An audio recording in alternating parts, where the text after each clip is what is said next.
Ano ang repentance sa pagtipan? Tanggapin natin si Jesus Christ bilang Panginoon at tagapagligtas, at sabi ng Biblia, we will be cleansed from all of our sins. Malilinis tayo sa lahat ng ating mga kasalanan.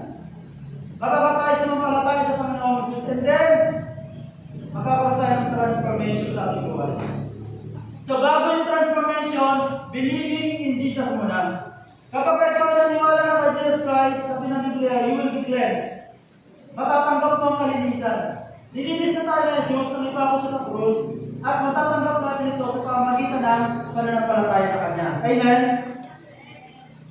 Hallelujah. So ito po ay medyo malalim na teaching ng Bible. Kasi napakabihira po ito marinig eh. Napakabihira. Ang sinasabi ng ito ngayon, you must follow the Lord so that the Lord will accept you.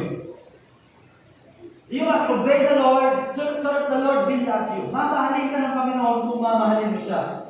Di ba? Ganun po kadalasan ang nakikinig natin. Mamahalin ka ng Panginoon kung mamahalin mo siya. Yan po ay teaching ng lumang tipan. Ang teaching ng bagong tipan, mahal ka ng Panginoon kahit noong hindi mo pa siya minamahal. At hanggang ngayon, mahal ka pa rin ng Panginoon kahit ikaw ay hindi pa sumusunod sa Kanya, mahal ka pa rin ng Panginoon. Mahal ka ng Panginoon kahit na ikaw ay nagdududa sa Kanya, nag-aalinlangan sa Kanya, mahal ka ng Panginoon. Amen? Tama po ba yun? Kaya nga kapag tayo na ng palataya, Lord, you love me. At alam niyo po ang pagsunod sa Panginoon at ang pananampalataya sa Panginoon ay nagmumula sa pananampalataya na mahal ka niya. Ang pagsunod sa Panginoon at pagtitiwala sa Panginoon ay nagmumula sa pananampalataya na hindi nagbabago ang pagmamahal niya sa iyo. Amen? Kung nagbabago ang pagmamahal sa akin ng Panginoon, mahal ako ng Panginoon kapag ako nasunurin. At kapag hindi na ako nasunurin, hindi na ako mahal ng Panginoon, paano ako makakapagpatuloy sa paglapit sa Kanya? Paano ako makakapagpatuloy sa paglilingkod sa Kanya kung ang pagtingin ko sa Kanya, pabago-bago ang pag-ibig sa akin ng Panginoon? Paano pag hindi na pala ako mahal ng Panginoon? What will happen to my life? So, sa bagong tipan, mahal ka ng Panginoon kahit sino ka pa. Gaano pa kalaki ang iyong nagawa kasalanan? Gaano pa kalaki ang iyong pagkukulang? Hindi nagbabago ang pag-ibig sa atin ng Panginoon. Parang pag-ibig nyo lang yan sa inyong mga anak. Amen? Kahit ilang beses magkamali sa inyong mga anak, ilang beses magkamali ang inyong mga anak, nagbabago po ba ang inyong pagmamahal sa kanila? Hindi. Bakit? Ang pagmamahal nyo ba sa inyong mga anak ay nakabase sa pagsunod nila sa inyo? Kapag ba hindi na sila sumunod sa inyo, hindi nyo na sila mahal? No. Of course no. Bagamat may ganong mga magulang. No? Dahil ang mga tao ay hindi perfecto. May mga ganong din mga magulang. Na kapag ka sumusuway sa kanilang mga anak nila, hindi na nila mahal. Kaya sa mundo, hindi na kita mahal. May mga ganon po sa totoong buhay. Pero generally, majority, hindi ganon. Majority, hindi ganon. Iilan lang yung mga ganon. Iilan lang. Pero majority, mahal niyo po ang inyong mga anak, kahit na matigas ang ulo nila. Yung iba nga, nakulong na yung anak nila. Papiyansahan pa nila. Ilang beses na nakulong, papiyansahan pa nila. Gagastos pa nila. Tututang sila. Bibenta nila ng mga gamit para makaipon ng papiyansa sa anak nila. Eh yung anak nila nakulong dahil adik. Dahil matigas ang ulo. Pero hindi yun ang tinitingnan nila. Kahit pa adik yung anak ko, kahit pa matigas ang ulo ng anak ko, maghahanap ako ng kumpiyansa para siya ay makalaya. Amen? Ganun po, majority, ang puso ng mga magulang. Bakit kung minsan, ang pagtingin ng mga tao sa Diyos ay iba? Kung minsan ang pagtingin ng mga tao sa Diyos, pag sumunod ka sa Diyos, akala niya, diringin ang prayer mo. Pag sumunod ka sa Diyos, sa kakalan niya mamahalin. Na-conditional pala ang pag-ibig ng Lord. Bagamat hindi po natin binabaliwala ang pagsunod. Hindi na po natin binabaliwala ang pamumuhay ng matuwid. Hindi po natin binabaliwala yan. Yan ay mahalaga at importante. Dapat ang sabi ng Biblia, malaya kang gawin ng lahat ng bagay, pero hindi lahat ay makabubuti sa iyo. Malaya kang gawin ng lahat ng bagay, kahit ano pwede mong gawin, Pero hindi lahat ay makabubuti sa iyo. Yan po ang sinabi ng Biblia. Yun po ang warning ng Biblia. Pero pagdating sa pag-ibig sa atin ng Panginoon, ito ay laging 100% bawat bagong umaga. Amen? Kapag ikaw ay naniniwala, ang pag-ibig sa'yo ng Diyos, di yan babago, diyan magmumula ang pag-ibig masunurin mo sa Kanya. Diyan magmumula ang pananampalataya mo sa Kanya. Diyan magmumula ang katiyakan na kapag nag-pray ka, dirigin ka niya. Hindi ka na matatakot, lumapit sa Panginoon. Magkakaroon ka ng assurance na kapag nag-pray ka, dirigin ka niya. Sa anumang mga pangangailangan mo, dirigin ka niya. Bakit? Naniniwala ka na di nagbabago ang pagmamahal sa iyo. Naniniwala ka sa sinabi ng Biblia. Hindi ka lang naniniwala, kung iyon ang katotohanan eh. Ang pinaniniwalaan natin ang katotohanan na sinasabi ng Biblia. Na mahal ka ng Diyos at ang kanyang biyaya sa iyong buhay ay hindi mo kaya ubusin. Ano pong biyaya? Biyaya ng pagkatawaran, hindi mo kaya ubusin. Ang kanyang pag-ibig, hindi mo kaya ubusin. Hindi mo kaya ubusin ang pag-ibig ng Diyos. Wala kang pwede kang gawin na hindi ka ibigin ng Diyos. Wala kang pwede gawin, parang hindi ako ibigin ng Diyos, gawin ko nga ito. Wala kang pwede gawin mo na hindi ka na mamahalin ng Panginoon. Kaya nga sinabi ng Biblia, sino ang makapag-iwalay sa atin sa kanyang pag-ibig? Ang kamatayan, ang kalamitan, ang kalaliman. Ang sabi ng Biblia, wala ang makapag-iwalay sa atin sa kanyang pag-ibig. Na hindi kaya sukalin ang lawak, ang taas, ang lalim ng pag-ibig ng Diyos. Kahit sino pa ang magsabi, kahit sabihin ng devil, Lord, huwag mong mahalin yan, yan ay makasalanan. Kahit sabihin ni Satan, Lord, huwag mong mahalin yan, yan ay makasalanan. Sasabihin ni Lord, no, hindi na magbabago ang pag-ibig ko sa kanya. Mahal ko na siya, tuloy-tuloy. Amen? Bakit sabihin niyo ni God? Wala na akong galit sa kanila, sapagkat ang lahat ng galit ko ay binuhos ko na sa aking anak na si Jesus Christ. Wala na akong tampo sa kanila. Ang kanilang mga kasalanan ay bayad na. Hindi pwedeng hindi ko sila mahalin. Anong reason bakit hindi ko sila mamahalin? Bayad na ang kanilang mga kasalanan. Sila ay matuwid sa aking harapan. Sila ay malinis sa aking harapan. Anong reason bakit hindi ko sila mamahalin? Ganun ang sasagot ni God kay Satan. Kahit makiusap si Satan, huwag mo silang mahalin. Sasabihin ni Lord, bakit hindi ko sila mamahalin? Wala silang kasalanan. Sila ay ganap, sila ay malinis dahil sa dugo ng aking anak na si Jesus Christ. Amen? So, walang gawa.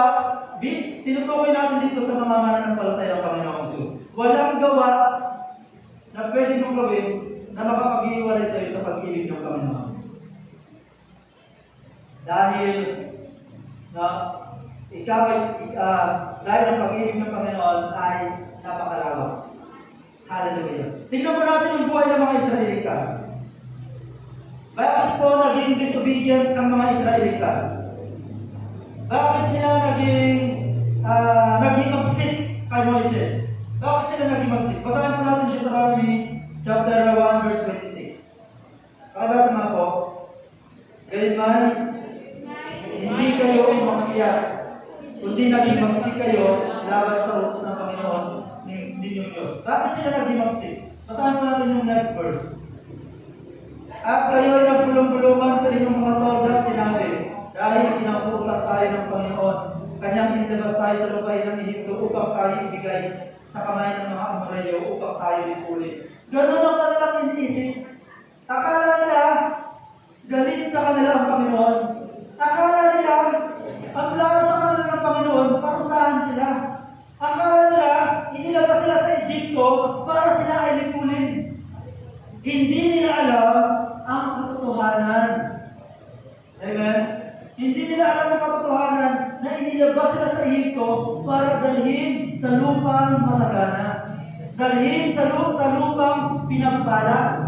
Ang akala nila, dilabas tayo ng Panginoon sa Egypto para dalhin sa ilang ito at patayin.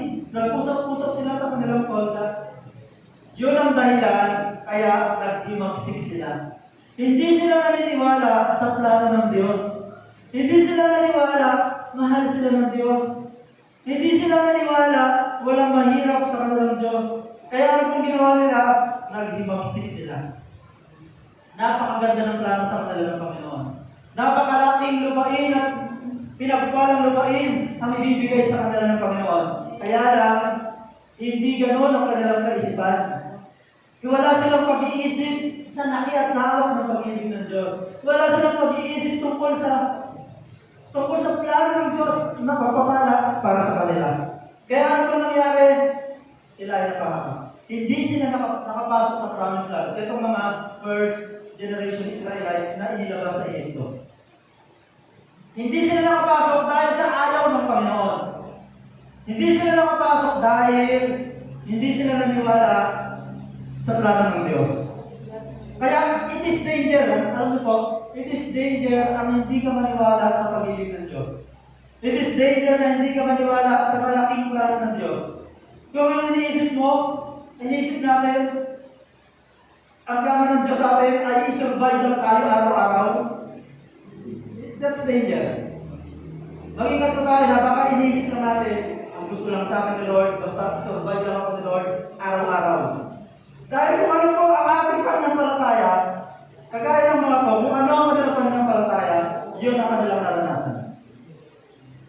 Ang sabi ng Biblia sa palatayanan po natin, higit pa sa kaya nating isipin, higit pa sa kaya nating hilingin, sa palatayanan natin ng pag-ibig ng Diyos, higit pa sa kaya nating sukatin. Amen. Sa palatayanan natin na tayo naging matuwid sa harapan ng Diyos pamagitan ni Kristo, at ito yung mararanasan mo. So, hindi ito yung manampalataya ka sa Diyos para kumilos ang Diyos sa iyong buhay. Kumilos na siya. Ibinigay niya na ang katwiran. Ibinuhos niya na ang kanyang dugo. Hindi ito yung prayer na, Lord, patawarin mo sa aking mga kasalanan.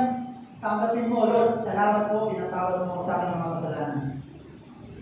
Salamat, Lord. Ako ay nilinis mo sa pamagitan ng dugo na Jesus. And then, ang repentance ay change of life. Change of life. Change of life. At ang change of life, hindi lang yan one time. Ang repentance talaga ay hindi one time. Dahil ang pagbabago ng buhay ay tuloy-tuloy. So ang repentance, hindi lang yan yung confession. Ang repentance ay change of life araw-araw hanggang tayo ay nabubuhay. Tayo ay nagkakaroon ng repentance nang hindi mo na mamalayan. Nang hindi mo na mamalayan, nagkakaroon ng repentance sa iyong buhay kasi ang repentance ay pagbabago ng buhay.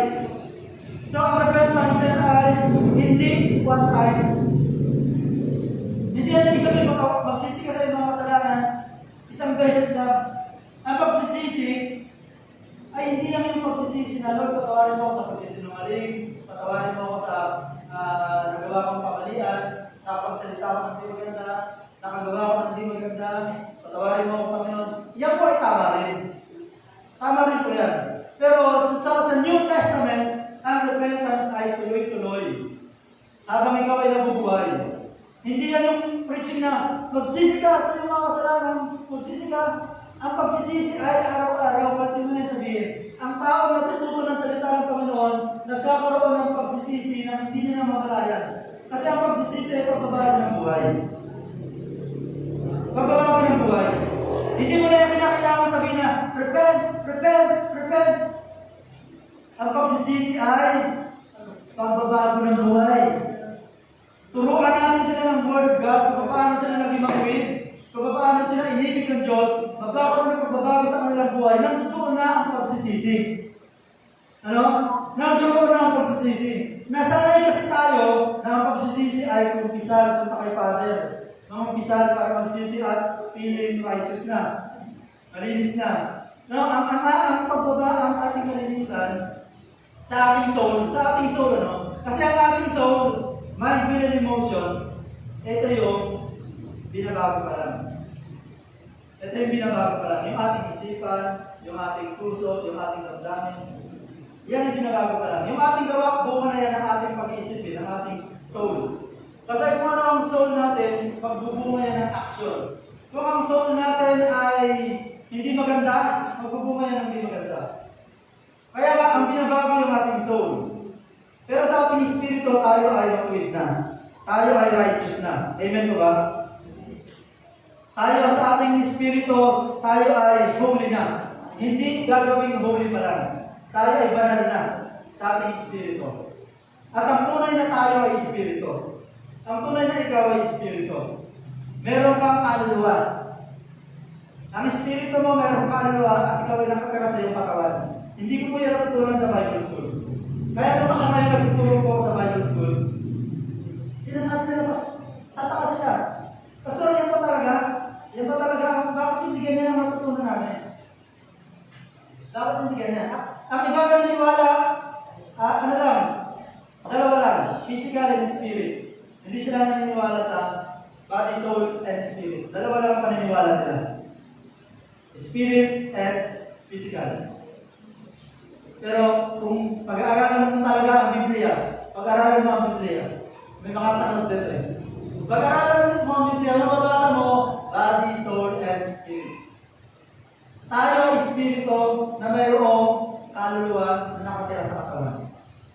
Tinanong ako ng estudyante ko, sabi na, last class na namin, Pastor, nung nilikha ng Diyos ang tao, di ba binabangit ang doon ay katawan at espiritu?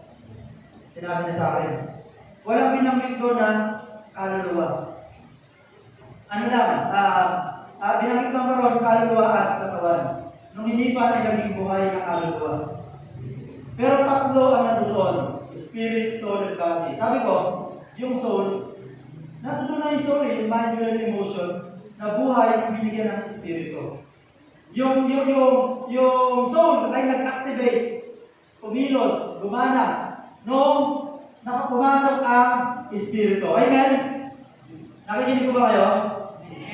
Amen. So, ito po ay kinakailangan natin maintindihan para tayo ay patuloy na mag-mature sa ating spiritual life. So, ikaw ay spirit. Sa iyong espiritu, ikaw ay banal na. Pero sa iyong kaluluwa, sa iyong pag-iisip, damdamin, kalooban, binabago pa lang yan ng Panginoon. Pero hindi diyan nakasalalay ang ating kaligtasan. Ang ating kaligtasan at pagpapala ng Diyos nakasalalay sa ating espiritu. Ikaw ba ay righteous na in your spirit? Ikaw ba ay holy na in your spirit? At tayo ay naging righteous and holy by faith in Jesus Christ. Sa ating espiritu. So, tayo ngayon ay, kaya sabi ng Biblia, tayo ngayon ay tagapagmana na kagaya ni Abraham. Amen? Ikaw at ako ay tagapagmana kagaya ni Abraham. Basahin natin muna yung Marcos chapter 9 verse 22. Meron isa na lumapit sa Panginoong Jesus.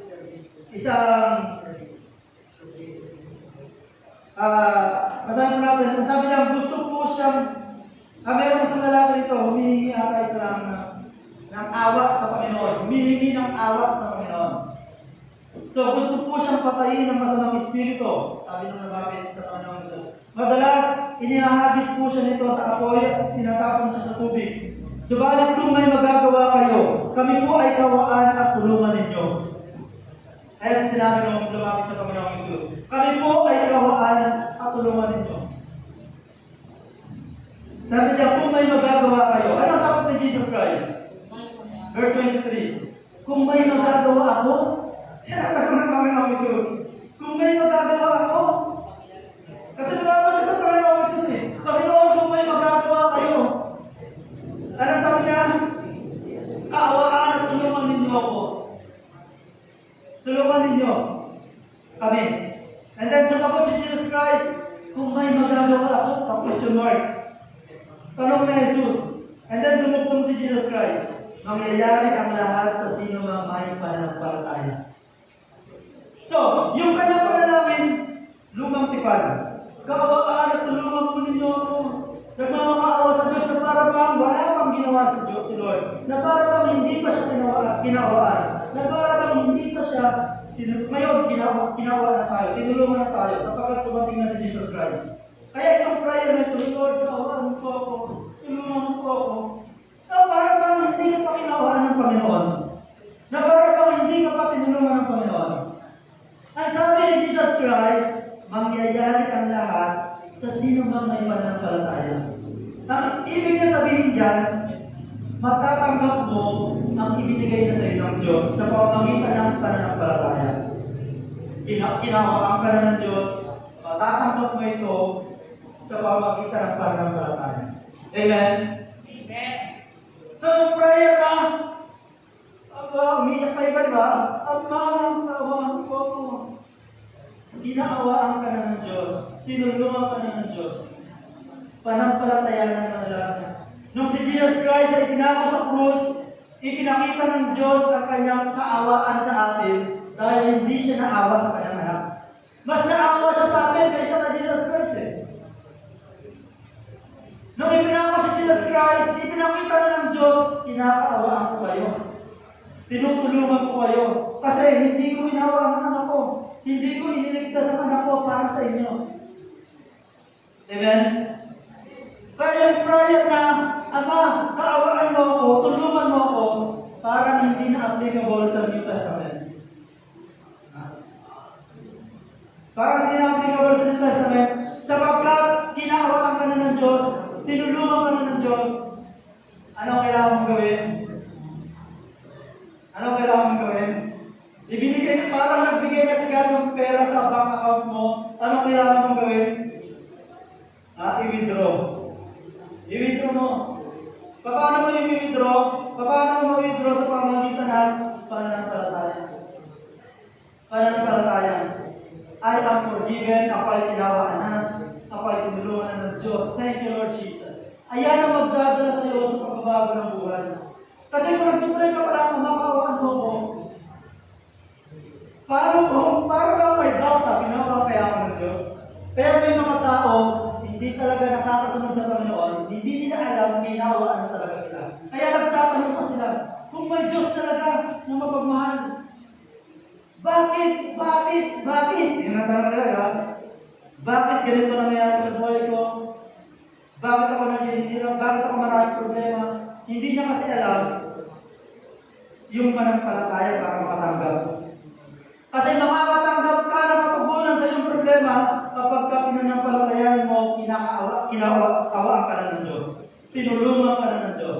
Kapag tayo pinanampalataya, kinaawaan na tayo ng Diyos, tinulungan na tayo ng Diyos, doon tayo makakita ng solusyon sa ating problema. Pero kung nag-pray ka pala, makakaawaan mo ako, matulungan mo ako, ang hirap na kahanap ng tulong. Kasi ang tulong ibinigay na sa iyo ni Lord, ang awa ibinigay na sa iyo ni Lord, kapag tinanggap mo yan, mas makakapag-isip ka ng tama. Mas makakapag-desisyon tayo ng tama. Yung iba, hirap na hirap mag-desisyon. Pupunta ba sila sa tama o pupunta sa mali? Kasi hindi pa sila sigurado kung kinaawaan na sila ng Diyos. Kasi nag-pray pa lang sila, nakaawaan sila. Natulungan sila. Hindi pa nila tinatanggap na kinaawaan na sila. Amen. Nakuha niyo po? So we must receive na kinaawaan at tinulungan ka ng Panginoon. Receive and believe. So ano ang pananampalataya? Ang pananampalataya ay pagtanggap. Ang pananampalataya ay positive response. Positive response to what Jesus made available through His finished work. Sa English ko mas nilagay dito eh. Tinatanong sa English sa Tagalog. Sabi nito, faith is positive response to what Jesus made available through His finished work. Ang pananampalataya ay positive response. Positive response sa mga ibinigay niya ng Panginoong Hesus. O ibinigay ng Diyos sa pamamagitan ng ginawa ng Panginoong Hesus. Positive response. Mag-respond ka ng positive. Nananampalataya tayo sa Diyos, hindi para kaawaan. Nananampalataya tayo sa Diyos, hindi para kumilos ang Diyos. Nananampalataya tayo para matanggap ang pagkilos ng Diyos. Matanggap ang binigay ng Diyos. Nananampalataya tayo sa Diyos, hindi para bigyan ng Diyos. Nananampalataya tayo para matanggap ang binigay ng Diyos. Amen? Amen. Sa yung iba, sumampalataya ka para bigyan ka ng Diyos. Yan po ay sa lumang tipan. Sa bagong tipan, manampalataya ka na natanggap mo ang binigay ng Diyos sa iyo. Manampalataya ka, panampalataya mo na natanggap mo na ito. Kaya yan ang turo ni Jesus Christ eh. Hindi ito yung sumampalataya ka para magbigay pa ang Diyos. No, naibigay niya na. Na-send niya na sa bank account mo. Kunin mo na lang. Kunin mo na lang. Amen po ba? Wala nang kinakailangan pang question kay God. Wala nang question kay God. So, ang pananampalataya natin ay hindi nagpapakilo sa Diyos. Ang pananampalataya, matagal nang pumilo si Lord. Matagal nang pumilo si Lord. Ang pananampalataya natin ay paraan para matanggap ang ginawa ng Diyos para sa atin. Amen. So, there has been change. Merong nangyaring pagbabago. Dahil tayo ngayon ay nasa bagong tipan. Wala pa tayo sa lumang tipan. Sa lumang tipan, nananampalataya pa lang sila para kumilos ang Diyos. Kasi hindi pa pinapako si Jesus Christ sa krus ng Kalbaryo. Nananampalataya pa lang sila para kumilos ang Diyos, gumawa ang Diyos sa buhay nila. Pero nung pinako na si Jesus Christ sa krus, ibinigay na ni Lord na patugunan sa lahat ng ating mga pangangailangan. Amen? Nang pinako si Jesus Christ sa krus ng Kalbaryo, ibinigay na ni Lord lahat ang kapatawaran, ang kagalingan, ang pagpapala, anong mga kailangan natin, ibinigay na ng Diyos sa pamamagitan ni Jesus Christ. Amen? Hallelujah. Palakpakan natin ng Panginoon. Hallelujah. Ayan ang mabuting balita. Yan po talaga ang mabuting balita. Ibinigay na ng Diyos ang lahat ng kailangan natin nang ipako sa Jesus sa krus. Kaligtasan, kapatawaran, kagalingan, pagpapala. Ano pa? Ibinigay niya ng karunungan, si Kristo, ang karunungan ng Diyos, ang sabi ng Biblia. Siya ang ating karunungan. Ibinigay niya na lahat. Hindi ito yung ipag-pray pa lang, Lord. Bigyan mo ako ng pagalingan. Lord, bigyan mo ako ng kapatawaran. Lord, bigyan mo ako ng pagpapala. Sabi sa inyo, Lord, ibinigay mo na. Kunin ko na lang. Amen? Ang problema sa mga tao, mahihain. Ayaw natin, inisip natin, baka hindi mangyari. Baka pag sinabi ko, I am healed, baka hindi mangyari. Mas pinaniniwalaan natin yung baka. Yung baka, ang pinaniniwalaan ng tao, baka hindi mangyari. Mas naniniwala ang marami sa baka kaysa sa katotohanan. Kaya ang nangyayari sa kanila, yung baka. Yung baka hindi mangyari, baka hindi tumulong si Lord, baka hindi provide ni Lord. Yung baka ang nangyayari sa halip na yung talagang dapat mangyari. Kasi yung dapat mangyari ay mangyayari kapag tinanggap natin. I am healed. I am blessed. Amen. Naniniwala po ba kayo blessed na kayo? Amen. You are blessed. Hindi i-bless ka lang. Hindi i-bless ka lang. You were blessed. Past tense. You were blessed. Blessed na tayo ng Panginoon. I am blessed. Pag piling mo sa verbo, parang hindi ako blessed ha. Pero, sabi nga, ang pananampalataya ay paraan ng pag-withdraw sa ibinigay ng Panginoon. Kahit wala pa, panampalatayanan mo na at ito ay ating patuloy na mararanasan. Hallelujah. So, pinagpapala na tayo ng Diyos. Hindi pagpapalain pa lang. Iniligtas na tayo ng Diyos. Hindi ililigtas pa lang. Pinatawad na tayo ng Diyos. Hindi patatawarin pa lang. Ngayon, nasaan ang pagsisisi? Ang pagsisisi ay araw-araw. Ang pagsisisi ay habang ikaw ay nabubuhay. Hindi yan yung sinasabi na magsisi ka. Hindi yan. Ang pagsisisi ay araw-araw. Habang tayo ay nababago, habang nababago ang ating isip, nagkakaroon ng pagsisisi sa ating buhay dahil nababago ang ating pamumuhay. Nandoon ang pagsisisi. Wala yan sinasabi na magsisi ka na sa kasalanan. Kahit na sabihin niya, nagsisisi ako sa kanyang kasalanan. Pero yung isip hindi na bago, ganun pa rin ang kanyang gagawin. Wala pa rin doon ang pagsisisi. Ang pagsisisi ay, habang ikaw ay nabubuhay, hindi mo na mamalayan, ikaw ay nagsisisi. Hindi mo namamalayan yan. Kasi habang nababago ang isip mo, habang nagkakaroon ka ng tamang kaisipan, hindi mo namamalayan, nagbabago pa, nagsisisi ka. No? Hindi mo namamalayan. So, one time lang. Meron dalawang klase ng pagsisisi. One time lang yung sa repentance. Na, Lord, patawarin mo ako sa mga kasalanan na nagawa ko noon. Tinatanggap kita bilang aking Panginoon ng tagapagligtas. Maraming salamat. Amen. Tinatawag ka na ng Panginoon. One time lang. Yung isang pagsisisi, yung sumunod na pagsisisi, ayun na yung pagbabago ng buhay. Hindi yun one time. Yun ay araw-araw na ginagawa. At kahit hindi mo nasabihin nagsisisi ako, kusang nangyayari ang pagsisisi dahil sa yung pagbabago ng iyong buhay. Kusang nangyayari yung pagsisisi. Amen? Amen. One time lang ang pagsisisi for salvation. Yung another na pagsisisi, ayan ay transformation. Yan ay pagbabago ng buong isip. Pagbabago ng isip. Ang tunay na pagsisisi. Metanoia sa Greek. Metanoia na ang ibig sabihin ay change of mind. Hindi yan yung confession. Ay, confess yan ay one time lang for your salvation. Pero yung pangalawang pagsisisi, change of mind, ayan ay araw-araw natin ginagawa. Habang nagkakaroon ng pagbabago sa ating buhay, habang nagkakaroon ng improvement sa ating isipan, nagkakaroon tayo ng pagbabago, nagkakaroon ng magandang mga pangyayari sa ating buhay. So, may iba nagtatanong, tatanggapin ba ako ng Diyos? Ako ay nagkasala, ako ay nagkamali, ako ay hindi perfecto. Tinanggap ka na ng Diyos, hindi dahil sa iyong mga gawa, kundi dahil sa iyong pananampalataya kay Kristo. Amen? Tinanggap ka na ng Diyos, tanggapin mo na lang. Na tinanggap ka ng Diyos. Minahal ka ng Diyos, tanggapin mo na lang na minahal ka ng Diyos.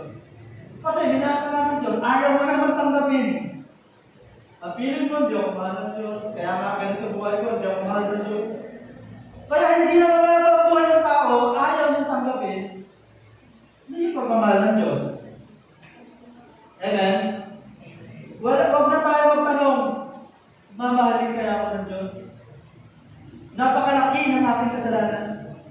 Wala na tayo sa ganang tanong. Kasi 100.100% mahal ka ni God, ipinakita niya yan, nakitang din ang kanyang anak. Mas pinili ka pa niya kaysa sa kanyang anak. Ibig sabihin, mas mahal ka niya. Ano? Mas mahal ka niya.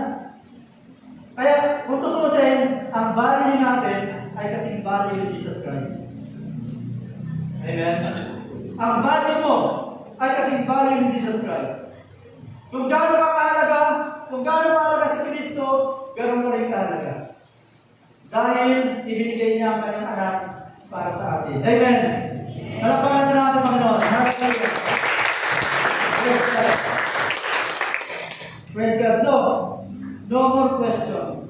Lord, i-bless mo ba ako? No more question. Lord, mahal mo ba ako? No more question. Bakit sabi nga, no more question? No more question. No more question. Pagka nag-question ka ba, Lord, mahal mo ba ako? Wala ka pang pananampalataya. Lord, tatanggapin mo ba ako?